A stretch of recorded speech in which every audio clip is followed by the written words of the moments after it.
Welcome to our ஆன்மீக களஞ்சியம் channel. இன்னைக்கு நம்ம பார்க்க போகிறது தெய்வத்தின் குரல் 7ஆம் பாகம் 16ஆம் அத்தியாயம், மதத்தை காத்த மாதரசியர். அதில் ஞான மார்க்கம் காட்டிய 2 ராணிகள். நம்முடைய மதத்துக்கு பெரிய ஆபத்து வந்த போதெல்லாம் அதை ரட்சித்து கொடுத்திருப்பது ஸ்திரீ குலம்தான்.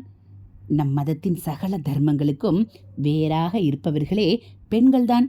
ஸ்திரீ மூலம் சர்வ தர்மா என்றே சொல்லி இருக்கிறது. நம் மதத்துக்கு என்ன பெயர்? ஹிந்து மதம் என்பது தப்பு. அது வெளி தேசத்தவர்கள் வைத்த பெயர். வேத மதம் என்பதே சரியான பெயராகும். அந்த வேதத்தை ஒரு தேவதையாக சொல்லும்போது புருஷ தெய்வமாகவா சொல்கிறோம்? இல்லை, வேதமாதா என்றுதான் அம்மாவாக சொல்கிறோம். நம் மதமே ஸ்திரீயாக இருக்கிறது என்பதற்கேற்ப அது ஸ்திரீகளாலேயே ஜீவன் பெற்று வந்திருக்கிறது.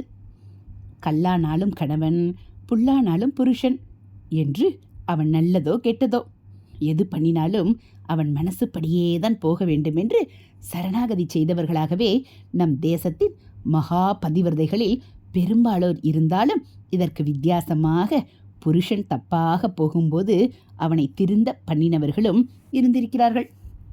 பொதுவாக எல்லா ஜனங்களும் இருக்கிற மாதிரி இகலோக ரீதியிலேயே போயிருக்கக்கூடிய பதியையும் வயிற்றில் பிறந்த குழந்தைகளையும் ஞான மார்க்கத்தில் திருப்பிவிடும் அளவுக்கு மகா ஞானிகளாக இருந்த ஸ்திரீகளும் நம் தேசத்தில் இருந்திருக்கிறார்கள் என்று நம் புராதனமான புராணங்களிலிருந்தும் ஞான நூல்களிலிருந்தும் தெரிகிறது. அப்படி குறிப்பாக 2 ராணிகளை சொல்ல வேண்டும். ஒருத்தி சூடாலா.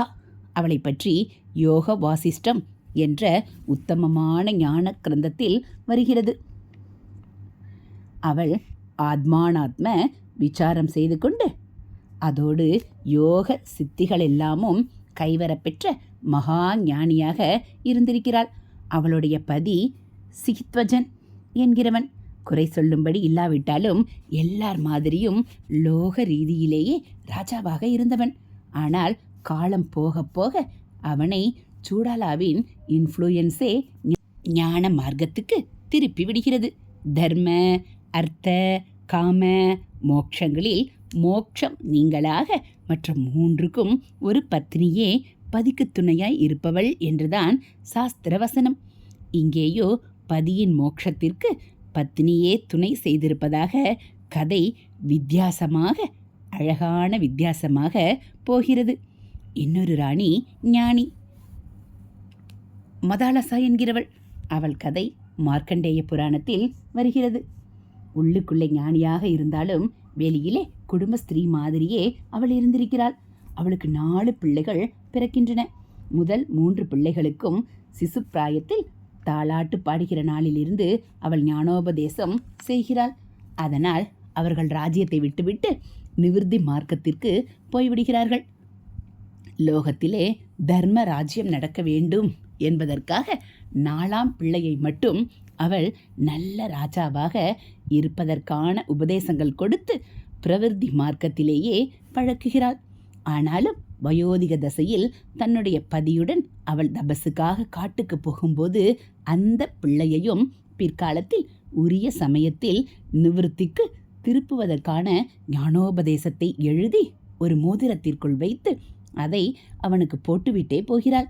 அப்படியே பிற்பாடு அவனும் ஞான வழிக்கு திரும்புகிறான். ஹரஹர சங்கர, ஜெய ஜெய சங்கர. அடுத்து தேசத்தையே ரட்சித்த பெண்டுகள். இதெல்லாம் இண்டிவிஜுவல் என்கிற தனி மனிதர்களுக்கு பெண்பாளார் ஆத்ம ரீதியில் செய்த உபகாரம். நான் சொல்ல வந்தது இதையல்ல. தங்களுடைய மதாபிமானத்தால் தேசத்தையே ரட்சித்த பெண்டுகளை பற்றி சொல்லவே நினைத்தேன். மதத்துக்கு வரும் ஆபத்து பற்றி ஆரம்பித்தேன். புருஷன் வேத தர்மத்தை விட்டு வேறே மதத்துக்கு போகிற போது அவன் இஷ்டம்தான் நம் இஷ்டம். எது பண்ணினாலும் பண்ணிவிட்டு போகட்டும் என்றில்லாமல் அவனையும் அவனோடு சேர்த்து ஒரு ராஜ்யம் முழுவதையும் வைதீகத்துக்கு திருப்பி கொண்டு வர காரணமாயிருந்த ஒரு பத்தினியை நினைத்து கொண்டுதான் இந்த பேச்சை ஆரம்பித்தேன்.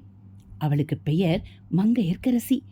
மங்கையர்க்கரசியார் என்று மரியாதை கொடுத்து 63 நாயன்மார்களில் ஒருவராக அவளை சொல்லியிருக்கிறது.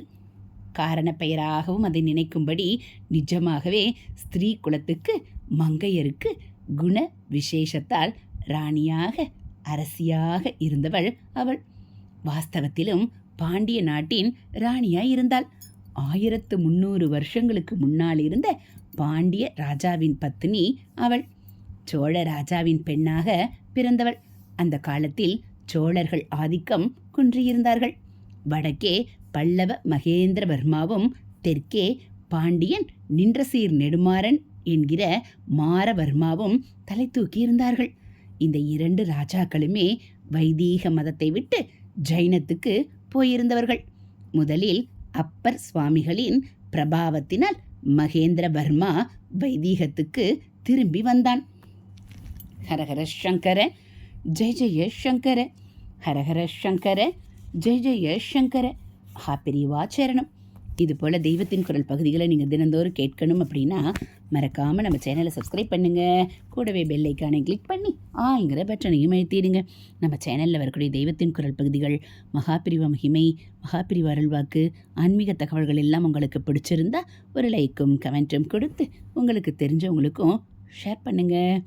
ஹரஹர சங்கர ஜெய ஜெய சங்கர, ஹரஹர சங்கர ஜெய ஜெய சங்கர.